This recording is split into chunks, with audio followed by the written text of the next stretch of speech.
can't think as people do. The machine is different. Being, what marvelous being! How gratifying! How gratifying! Thank you very much, Shannon. It's really great to be up here. I haven't talked about water for a while because I've been involved in so many other things that it's good to be actually back in Maine and back talking about water issues. I live over in the Freiburg area in a little town called Stowe, which is where I grew up on a farm. And I got interested in this water issue not only when I was a legislator, which has now been 40 years since I've been a legislator, but at that time we were really interested in water, cleaning up water and keeping water from being polluted. We were not looking at who controlled groundwater or whether or not there would be major extraction of groundwater. We were really interested in cleaning up like the Androscoggin River, which had foam that was like this. It went from one side to the other in the mid-70s and sometimes would spontaneously combust. We were interested in cleaning that up. So we weren't looking at whether or not we actually had control of the groundwater or not. I wished we had been. So I thought tonight I would just touch on a few things that perhaps you could think about because, you know, the time is a little bit short and I don't want to keep you away from Chinatown, which will touch on a lot more of these ideas. Water. This is an interesting comment. Water has moved from being an endless commodity that may be taken for granted to a rationed necessity that may be taken by force. So I thought you ought to think about that because around the world, that's the situation. And if we think that our water, whether it's 5 years, 10 years, 100 years from now, won't be something that will be incredibly valuable, and those who own and control water will control a lot of things in this world, including food. If you control food and water, of course, we're in trouble. So I thought that might be something you might like to take a look at. Critical water policy questions. These are questions that I think we should be answering in the state of Maine and all across the country, and quite frankly, around the world. Because when I went to these different countries as a trade secretary, it would always be in my top three concerns that were in the briefing books that I'd get from state. And potable water, because if people don't have clean water to drink, you have political and social unrest, and of course in some of those countries, the United States is interested in strategic resources and rare earth minerals, and we don't want to see anything upset our extraction of those. So who owns the water? That's question number one. In the state of Maine, the water is owned by the landowner. So if you are a landowner sitting over an aquifer, if you own one acre or 1,000 acres, you have ownership rights for the water that's below your ground. And of course, water in a sand and gravel aquifer, which is what we have here, moves very quickly over time underground. Who will control the usage of the water? Well, we do now have some control over that because of a law that we passed in 2007. But prior to that law, and I'll talk about that law in a moment, prior to that law, we were an absolute dominion state. We are still an absolute dominion state. Absolute dominion has been somewhat eroded because of the 2007 law. And so we have a measure of control over the water, but only if you as citizens participate in the process. Otherwise, the people who own the land have control over the water. How will the water be allocated if it becomes limited?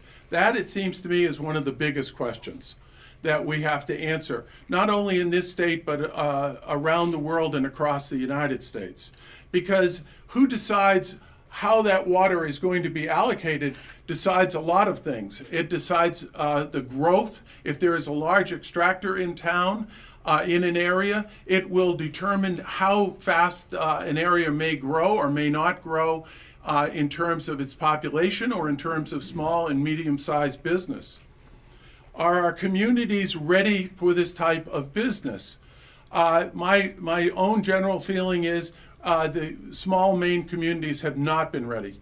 When a water extractor comes to town, they're totally unprepared, and they usually have no idea that the water extractor has bought land in the town because it may have been purchased through what we might call a shill, through a third party. Is damage being done to the aquifer or the surrounding environment? Is the aquifer adequately protected?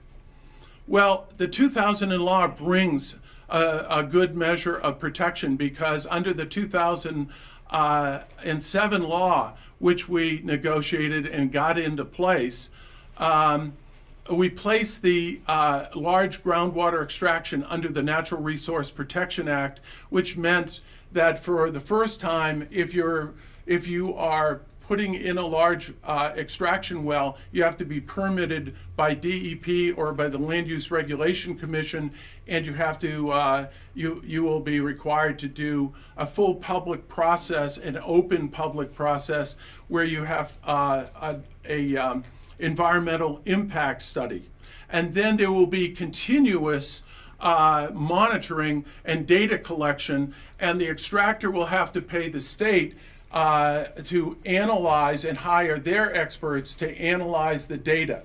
And the state will have the opportunity, if the aquifer is being damaged, to take away some of the water that they're extracting or all of the water that they're extracting until the aquifer is coming back in better condition. So there is some protection there. Do the citizens of Maine have a financial interest in this resource? I say we have a big financial interest, because we have invested a lot of money into protecting the resource. We have, when we build a house and put our septic systems in, we pay a lot of money in order to protect the groundwater.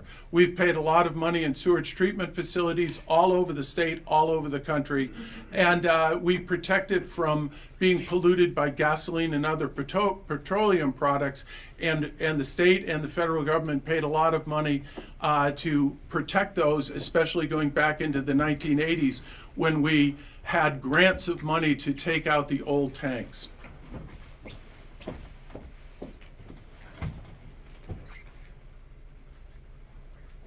Which regulatory agency is responsible to sort out these many questions? Is it a local, state, or federal responsibility?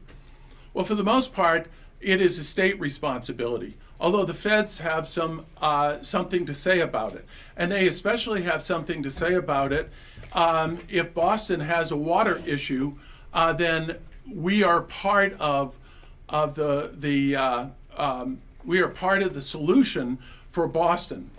They, under a federal law, would come here and run pipelines if they had to, whatever, but they would be running water out of Maine down to Boston. So there are different plans that are in place, but for the most part, it is a state responsibility. It is state water law that is the determining factor.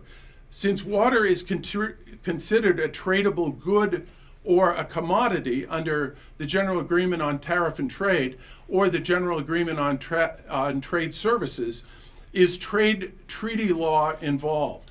And how will it affect our local, state, and federal laws in this environmental area?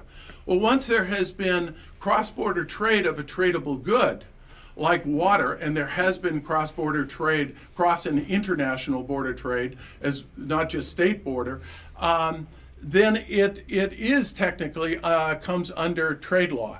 And so there are two issues that you really have to deal with that haven't been adjudicated as of yet, and that is that if you put a law, if a town enacts an ordinance that prevents the extraction of the water from that town, or the state decides that no water is going to leave the boundaries of the town, then that could be considered a non-tariff trade barrier, and a non-tariff trade barrier could be something that could be taken to court.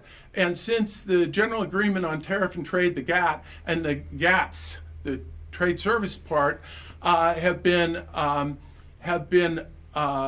passed and authorized by the United States Senate as required under the Constitution, it becomes the supreme law of the land. So those have already been enacted under, those are now the supreme law of the land. So it would not stop at the U.S. Supreme Court. It would stop at a trade tribunal, probably at the WTO, World Trade Organization.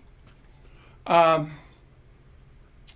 a second part of it has to do with the part dealing with shareholder equity, and whether or not, once cross-border trade, international border trade has been started, whether or not if you were to block them from extracting water, that might reduce the value of shareholder equity, and if it did that, that could also be in violation of several different trade treaties that we've signed and approved. So just to give you a quick spin on how groundwater ownership looks, in Maine we have absolute dominion, and which is really the English common law, and it was actually, if you remember back in the late 90s, there was a Maine Supreme Court case that was upheld that said that the landowners along the ocean front could stop people from walking across the beach in front of their houses. In many other states that wouldn't have happened, but because of one of the colonial ordinances of 1641, that part of the common law was changed, and instead of owning to the high water mark in Maine and Massachusetts, which is where the ordinance was passed, the landowner owns to the low water mark. And that all has an impact on groundwater as well as tidal water. And we also have riparian rights. So if you have a small non-navigable river, a navigable river would be something like the Kennebec or the Penobscot. If you have a small brook, then the landowners own to the center of the brook, and they own the ground under the brook or the small stream. The question is, and it still isn't determined, who owns the water? That is a question. And those are known as riparian rights. New Hampshire, they passed a public trust. We do not have a public trust. We have public trust for surface water of what are known as great ponds, any pond that's 10 acres or larger. The water bubbles out of the ground, runs into a small brook. It's not in the public trust. The minute it runs into a great pond, it's in the public trust. Then it runs out of the great pond and it's in a non-navigable river. It's out of the public trust again until it runs into a navigable river like the Penobscot or the Kennebec, and then it's back in the public trust. It's a little crazy. And so New Hampshire has public trust and reasonable use doctrine. Texas is the absolute dominion. They call it down there the law of the biggest pump. In New Mexico, it's first in use and public and beneficial use. In Colorado, they just changed the law in the last couple of years, but before 2 years ago, in other western states, it's still in effect. The rainwater didn't belong to the landowner, so you couldn't have a cistern and collect the water because the rainwater didn't belong to the residents of Colorado. It belonged to those who owned the water rights, and the water hit the ground and then into different irrigation ditches and so forth, and those water rights are owned by other people than who own the land. California has public ownership, dual system of riparian rights, and prior appropriation. So I just showed you those so you could see that there's a lot of different water law when it comes to groundwater in the various states, and every state seems to have a little different spin to it. Under the Maine water law and the Natural Resource Protection Act, open public process. So if you're a citizen, now's the time to step up. If citizens don't step up, then you won't get a chance to be part of this discussion. And quite frankly, citizens need to be part of this discussion. Environmental impact studies, continuous monitoring of the resource, analysis of the data, regulation of the withdrawal, and developing watershed plans. Those all came in the 2007 law. We didn't get what I would have liked to have seen, but maybe we got 70%. So as an old legislator, I'm willing to take 70%.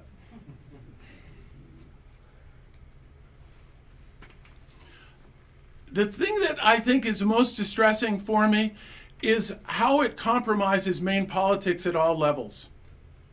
This fight on water, especially as time goes on, for the young people in the audience tonight, they're the ones that are going to see this fight. It's going to continue to grow, and it's going to be an issue, whether it's 50 years from now or 5 years from now. It already is an issue, and it compromises politics at all levels. It really is. I mean, it is. Well, I'll just say it's awful.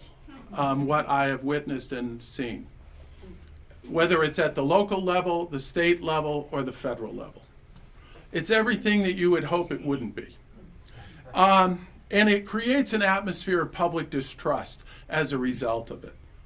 And that I think is, it's really sad to have that happen and have that type of public distrust, because as you can probably see in this election, there's enough distrust to go around.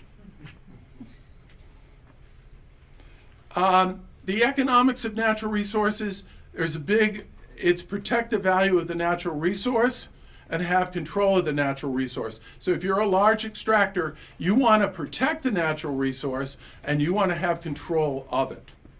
That's really important. But that's also important for us.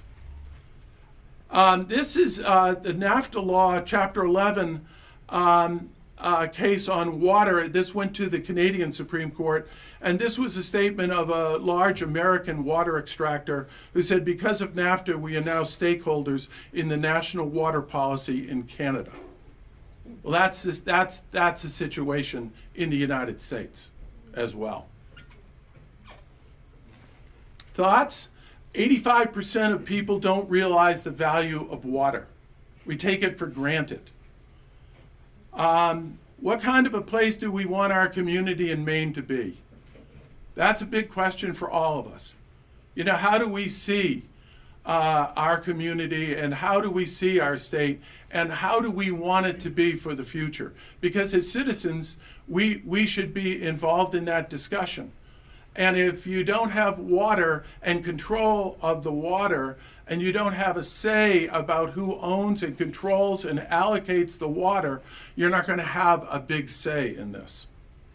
Cheap prices for natural resources, in my opinion, means cheap labor and a country with a low standard of living. It's not we've been 50 years changing over into an information and knowledge-based society, and extraction, and Maine has always been a state where things have been extracted. Water extractors are ahead of Maine public policy. That's just the plain, simple truth of it. We are behind in this whole thing as citizens. We are not ahead. They are 10 steps ahead all the time. This just shows you what happens with in McCloud, California. They finally defeated this contract, but it took the citizens 6 years to defeat it. It was a 100-year contract that the local city managers had agreed to, a 100-year contract with no changes allowed to the contract, no legal responsibilities on behalf of the extractor. The thing that was holding it up was water allocation. It became the major issue and the issue that citizens got involved in. They could take 521 million gallons a year for $300,000, and after 10 years it would raise to 400,000, where it would stay for the next 90 years. So I have a question. Do you think Saudi Arabia would give a 100-year contract for their oil under these terms? And and this was happening in California. It was only defeated because the citizens fought for 6 years to defeat it. So, in closing out this, the value of fresh water. This is a past chairman of Perrier. It struck me that all you had to do is take the water out of the ground and sell it for more than the price of wine, milk, or for that matter, oil. Sustainability does not mean stagnation and instead requires growth. Think about that statement. So, this is what I would do if I were all of a sudden king. I would have a resolve that said, resolve notwithstanding any other provision of the law. This is very simple. Maine people have the same common interest in groundwater and surface water, and groundwater shall be due all the same protections as surface water in our lakes and streams. It's fairly simple, but it would be very difficult to enact. It's the 21st century oil. That's it. Thank you.